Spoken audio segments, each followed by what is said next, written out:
Hiện tại phao của mình đã bắt đầu kéo lên 9 nấc để cho con cá có thêm thời gian ăn mồi của mình.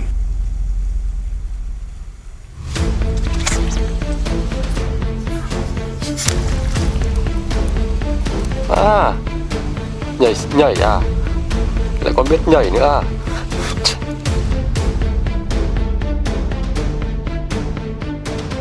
Cá bay ở trong câu đài thì mình xem rất là nhiều rồi, nhưng mà cá bay ở ngoài tự nhiên thì thi thoảng mới gặp những cái con này, phải nói rất cục xúc luôn. Nhảy này, chạy vào đây. Mưa xuống có khác, mưa từ trên núi mà nó xuống thì nó đem theo cả cành cây này, rồi những cái rác nhỏ, lá cây, rồi vi sinh vật nhỏ này, rồi giun này, rồi dế này. Đương nhiên những cái này thì con cá là rất thích rồi.